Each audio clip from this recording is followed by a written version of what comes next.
आप देख रहे हैं न्यूज नाउ 24/7। ताज़ा खबरों के लिए हमारे साथ बने रहें।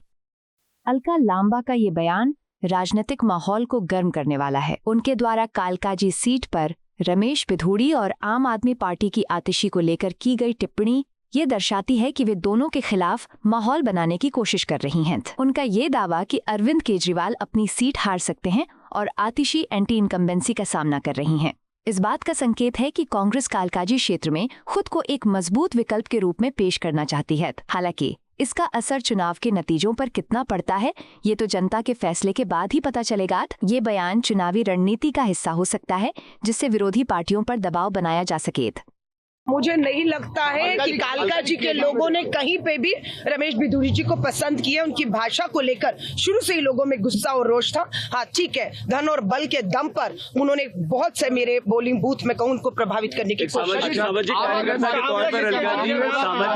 के तौर पर आपका मुकाबला है बीजेपी की तरफ से। देखिए, मैं फिर कह रही हूँ, केजरीवाल को हमेशा आदत है सबूतों के बिना झूठ बोलकर भागने की आदत है। इस बार वो भाग नहीं भगाए जा रहे हैं। केजरीवाल हार रहे हैं नई दिल्ली से, मुझे पूरा ऐसा यकीन। कांग्रेस की क्या भूमिका होगी? कांग्रेस की क्या बारे में क्या कहेंगे? आतिशी के खिलाफ भी भारी एंटी इनकम्बेंसी मैंने देखा है। मुख्यमंत्री रहते हुए कोई काम नहीं, अपनी कॉन्स्टिट्यूएंसी में केजरीवाल जी के नाम पर वोट मांग रही थी। दिल्ली के बेटे केजरीवाल जी के नाम पर उन्हें वोट दे और लोग केजरीवाल को वोट नहीं दे रहे। चांदनी चौक से जीत चुकी है, यहाँ क्या फर्क लग रहा है और क्यों है? फर्क है, पिछला चुनाव देखिए एक डर और खौफ का था। CNRC था, शाहीन बाग और ये सब चल रहा था, दंगे तक हुए। आपने देखा माहौल क्या था। उस माहौल में हम 20 का चुनाव लड़े, जिसका भारी खामियाजा जब मुद्दों से भटकेंगे तो कांग्रेस को नुकसान होता है। और इस बार हमारी कोशिश थी कि मुद्दों से ना भटकने दिया जाए। जो CNRC का डर खौफ था वो इस बार नहीं था। अस्तित्व की लड़ाई भी दिल्ली में कांग्रेस अपनी लड़ रही है। आपको लगता है कि इस बार कुछ आप यहाँ पर असर दिखा पाएंगी? देखिए, अस्तित्व की बात करेंगे तो देश में बीजेपी के 400 पार के नारे को, रथ को,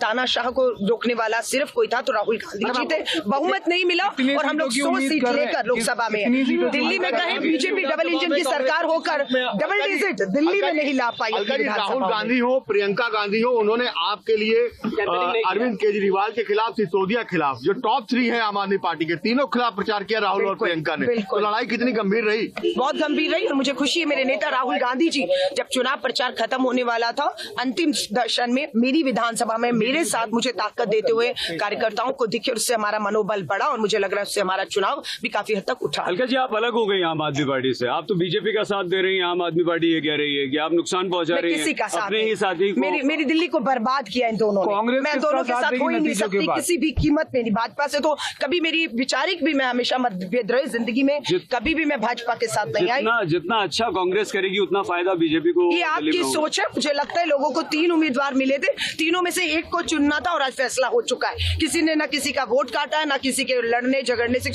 मुद्दों पर चुनाव हुआ। दिल्ली फैसला कर चुकी है। 3 में से नंबर उम्मीद कर रहे हैं इस बार। देखिए, हम मजबूती से लड़े। अब कहना मुश्किल होगा क्योंकि मैं खुद चुनाव लड़ रही थी। मैं कालकाजी में सारा समय रही, मैं दिल्ली की दूसरी किसी सीट पे नहीं जा पाई। अगर मैं महिला कांग्रेस की राष्ट्रीय अध्यक्ष के तौर पे अगर पूरी दिल्ली में प्रचार कर रही होती, एग्जैक्ट नंबर बता पाती, लेकिन मैं कालकाजी नई दिल्ली तो अरविंद केजरीवाल हार रहे हैं। आपको लगता है कि मुझे लगता है मनीष सिसोदिया और आतिशी का भी विकेट गिरने वाला है। जो महिला होने के नाते क्या लगता है कि आप महिलाओं में प्रभाव छोड़ पाए? जो वोटर थी महिलाएं, उनमें प्रभाव छोड़ पाए? जो देखिए, समय मेरे पास कम रहा, लेकिन कालकाजी में जितना भी मुझे समय रहा, 80,000 महिला मतदाता मेरे कालकाजी में थी। मेरी कोशिश थी उन 80,000 महिलाओं तक, मतदाताओं तक मैं पहुंचूं और संगठन के दम पर मैं इसमें कामयाब भी हुई। आपको यह वीडियो पसंद आया हो तो इसे लाइक करें, हमारे चैनल को सब्सक्राइब करें।